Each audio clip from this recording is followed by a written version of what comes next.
take the kids, and that was January 12th. And they had some snow day or cold days, I should say, where they did cancel school and parent teacher conferences. So I'm sure that everybody took the kids to see that, and that was out for had been out for 2 weeks. So there you go, Paddington 2. Number 8, the one Lori was asking about, is Proud Mary. And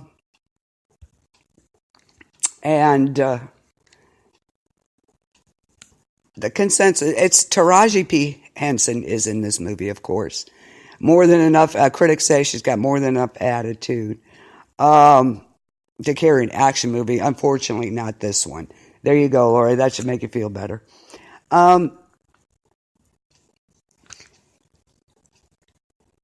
She's a hit woman working an organized crime family in Boston, da-da-da-da-da. She's supposed to be, badass and all this. She meets a young boy whose path she crosses when a hit goes bad. So there you go. Taraji P. Henson is in that. And we compared it to that, the other movies. I can't think of it now, Lori. Silly me. Anyway, Proud Mary was number 8. Number 9 was Pitch Perfect 3. You have to like those kind of movies. Not a big fan myself, but if you liked it, this is it was number 9. Had been out for 5 weeks, though. So I think that's why it was 9. A lot of people went to see it. I'm not a big fan, so I probably won't even see it on DVD. So if you're not a fan, you could watch it, I guess. I'm just not a fan of these movies, so just my opinion. And number 10 this week was Darkest Hour. Excuse me. Critics say this was Gary Oldman's most electrifying performance, which brings Winston Churchill to life. So there you go. That's called The Darkest Hour with Gary Oldman. And it's during the early days of World War II. With the fall of France imminent and Britain faces its darkest hour as a threat of invasion looms. I guess Gary Oldman gave a Oscar-winning performance in that movie. So if you like those kind of movies, by all means, go see it. Okay, last weekend, the top 10, of course, Jumanji, Welcome to the Jungle. Was number 1 again. So yeah, I'd say see it. I would say go see this movie. Like I said, The Rock and Kevin Hart have a great chemistry going on. So in this, it looks hilarious. So number 2 was 12 Strong. That looked interesting. Saw some clips and trailers on that.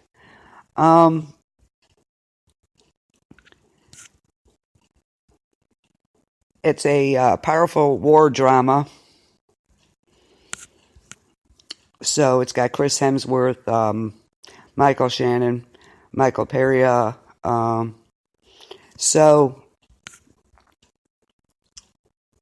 it's a thrilling fact-based story.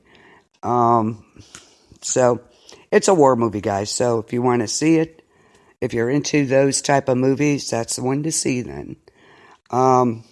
So there you go on that. If you like the war type movies. I'll wait till it comes out. So 12 Strong was number 2. Number 3 was Den of Thieves. And critics say Den of Thieves pays homage to classic heist thrillers of the past. Gives it a 70. They give it a 74%, so that's not too bad. About the movie, every day $120 billion in cash is taken out of circulation and destroyed by the LA branch of the Federal Reserve. Unless a notorious elite crew of bank robbers can pull off the ultimate heist and get to the money first, right under the noses of LA's most feared division in law. So there you go. It's a action type movie. So Den of Thieves was number 3. Number 4 was The Post, which we talked about. Meryl Streep, Tom Hanks. Number 5, The Greatest Showman. So again, Hugh Jackman. I've seen the trailers and the clips, and I recommend this movie highly. And that, of course, had been out for 6 weeks already. So there you go. Week 6, last week. Number 6 movie, Paddington 2. They give it 100%. Of course, a great kids movie to take them over the weekend with the weather being so screwed up. Number 7 is The Commuter, which we talked about, Liam Neeson. Number 8, and it's still in the top 10, guys, Star Wars The Last Jedi. And as of last week, it was up for 7 weeks out. Number 9, Insidious The Last Key. So last weekend was week 4, so there you go. Number 10 was Forever My Girl. If you're a fan of Nicholas Sparks, by all means go see it. Not a fan. Sorry, I'm not a fan of Nicholas Sparks. So I have not seen any of his movies. So just a footnote there. So, but if you're into that type of movie, then by all means, this is a movie for you. And here you go, Lori. This week, last weekend, Proud Mary was number 11. So there you go. So that should make you happy. So there you go. Number 12 is A Phantom Thread. And of course, the rest of them, Pitch Perfect, Darkest Hour. Shape of Water. Now I'm surprised that was like number 16. The Shape of Water looks really, really good. And I've heard nothing but good things about it. The trailers and clips look tremendous. And of course, Guillermo del Toro is at his best and matched by an auxiliary story brought to by Sally Hawkins. This just looks really good. Of course, you know, Guillermo del Toro is a master storyteller. And The Shape of Water, an otherworldly fairy tale set against the backdrop of the Cold War era, circa 1962. And in the hidden high-security government laboratory where she works, Sally Hawkins is trapped in a life of isolation and is changed forever when she and co-worker Zelda, who played by Octavia Spencer, discover a secret classified experiment. So that movie I do recommend. I really, really do. So those are the movies for the past 2 weeks that are in the top 10. So,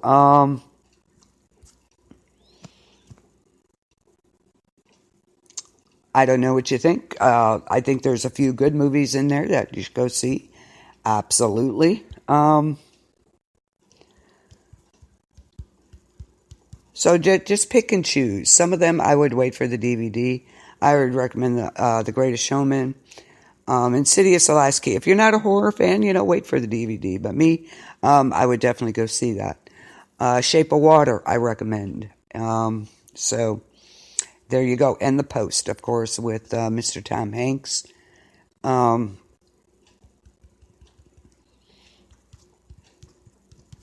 And one of his best, I think. I love Tom Hanks. I think he's just a phenomenal actor. Oh, gosh, what is today? 26th? Yeah.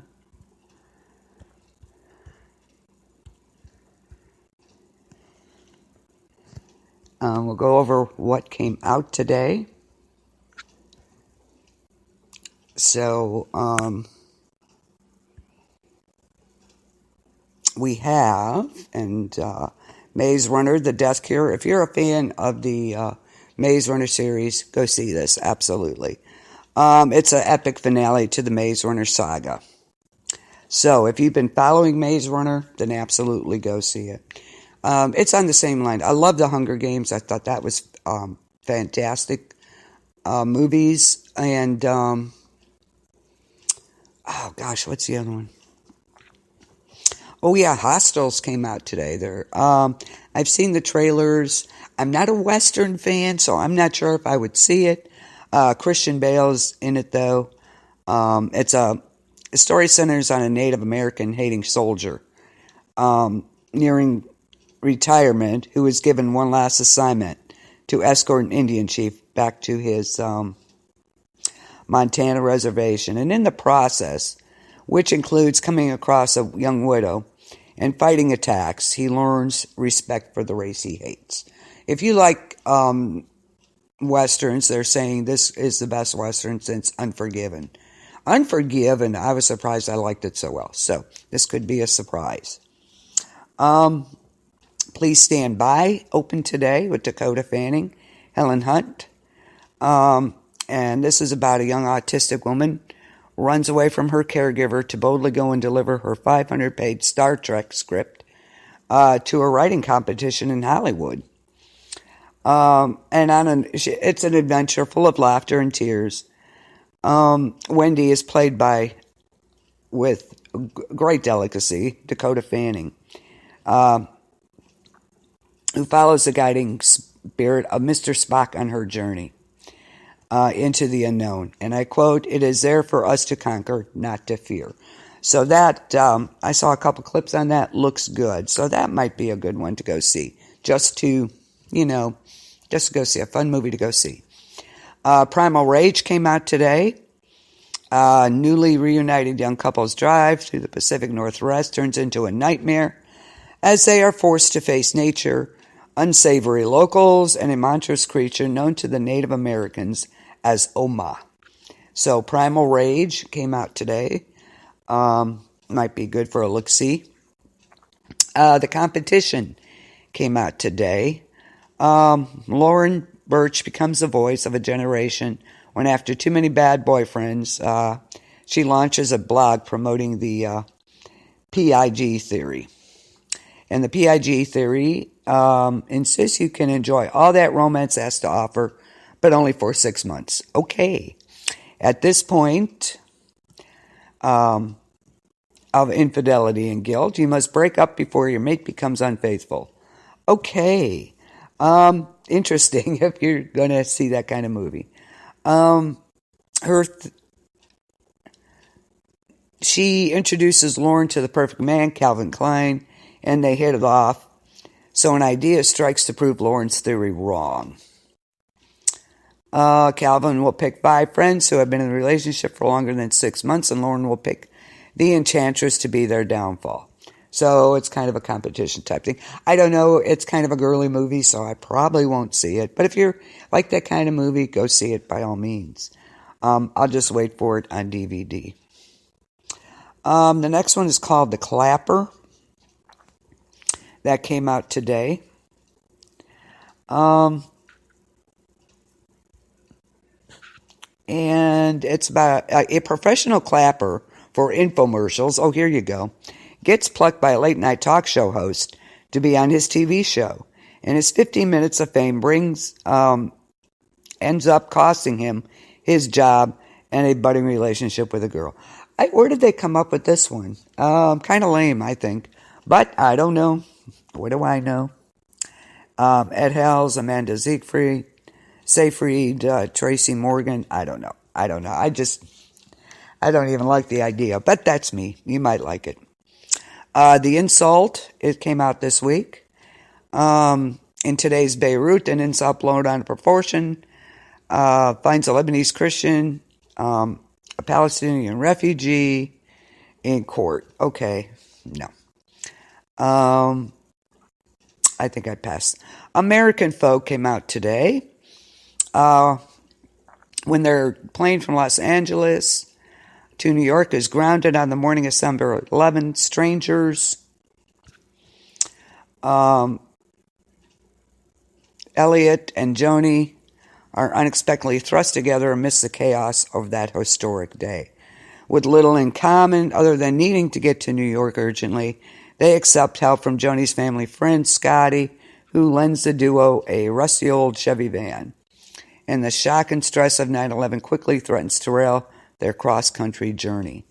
So, there you go. Interested, then see it. I probably won't. I'll wait till it comes out. What else? That's about it that came out this week.